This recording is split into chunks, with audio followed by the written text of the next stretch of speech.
साथियों नमस्कार। विश्व गुरु का ज्ञान विश्व शांति अभियान चैनल में आपका स्वागत है। और इस वीडियो में हम आप लोगों को बतलाएंगे कि जड़ और चेतन किसे कहते हैं।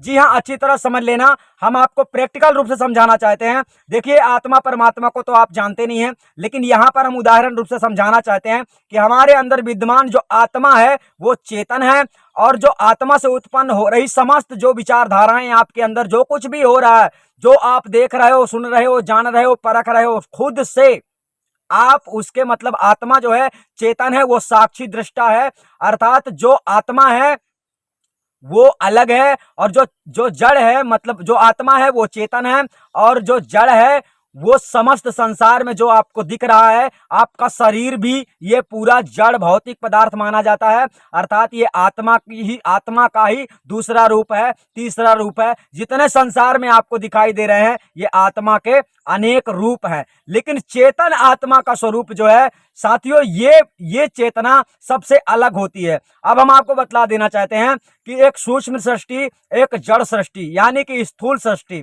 तो स्थूल सृष्टि साथियों ये रूप में आता है, जो कि आपको दिख रहा है, रूप रसगंध, है ना, इस प्रकार से। और जो सूक्ष्म सृष्टि होता है जो दिखने में नहीं आता है, मतलब वो करता है, सारा काम इस संसार में हो रहा है। जैसे कि फल में जो स्वाद होता है ना, और इसी प्रकार से सबका आकार होता है। तो ये जो आकार रूप जितना आपको दिख रहा है ये सब जड़ पदार्थ है, ठीक है। यानी सूक्ष्म सृष्टि का जड़ पदार्थ अलग होता है जो आपको दिखाई नहीं देता है। मतलब जैसे वायु सूक्ष्म सृष्टि में आता है तो वो आपको दिखाई नहीं देता है कि कैसा होता है, लेकिन होता है, उसका आप लोग आनंद लेते हैं, खाते हैं, पीते हैं, ये सूक्ष्म सृष्टि है। और इसी प्रकार से जड़ और चेतन में मतलब आपको समझना है कि आत्मा और जड़, आत्मा सत्य और जड़ जो है असत्य। अब जड़ क्या है? जो जड़ की वजह से है। जड़ की वजह से मतलब इस शरीर की वजह से क्या क्या है? शरीर की वजह से बोलना असत्य है, मतलब जड़ है। आप ध्यान लगाते हो, खपड़ी में सुनते हो, ये सब कुछ माया से उत्पन्न मतलब चेतन आत्मा से उत्पन्न होने वाली शक्ति का काम है, जो कि आप लोग सुनते हो, नाना प्रकार के अनहद के धुन सुनते हो, ज्योति का प्रकाश देखते हो खोपड़ी में। तो ये सब क्या माने जाते हैं? ये सब जड़ पदार्थ, माइक चमत्कार माने जाते हैं। और आपका जो असली रूप चेतन आत्मा है, उसका रूप आप लोगों को भेदी गुरु के द्वारा प्राप्त होता है। दूसरा कोई रास्ता इस संसार में नहीं है। तो आप समझ गए होंगे चेतन आत्मा और जड़ का फर्क। चेतन आत्मा मतलब मैं हूं, अभी आप जानते नहीं हैं, हम तो जानते हैं अपने बारे में कि हम कौन है, इसलिए हमारी बात अलग है। लेकिन आपको जानना है कि आप वास्तव में कौन है।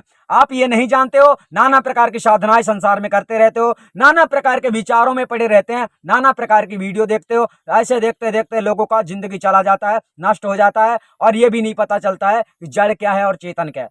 साहब ने ज्ञान कराने के लिए एक ही बात बताई थी कि खाया पिया घाय के सोया पांव पसार, भौंदू है कछु जाने नहीं को हमको संसार। जिस दिन आप जान लेंगे कि मैं कौन हूं, ये संसार क्या है, उस दिन आप मुक्त हो चुके हैं। लेकिन इस संसार में ऐसे बहुत कम लोग मिलते हैं, जानते नहीं है कि मैं कौन हूं। ये नहीं जानते हो आप लोग वास्तविक में कि मैं कौन हूं।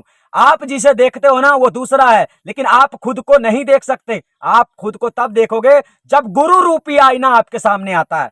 देखने के लिए एक आईना चाहिए, तो वो आईना इस संसार में गुरु है, जो आपके सन्मुख आता है, सामने आता है, और तुमको अपना स्वरूप दिखा देता है, तुम्हारा स्वरूप तुमको दिखा देता है। ऐसा गुरु होता है। दूसरा कोई इस संसार में चेतन आत्मा का स्वरूप ज्ञान करवाने वाला नहीं है। तो आप समझ गए होंगे चेतन आत्मा अलग है और शरीर जड़ अलग है, और इन दोनों से मिलकर एक शरीर बनता है, और इस शरीर से ही समस्त संसार में चहल पहल होती है। अगर इसके अंदर से चेतना निकल जाए तो शरीर का महत्व खत्म।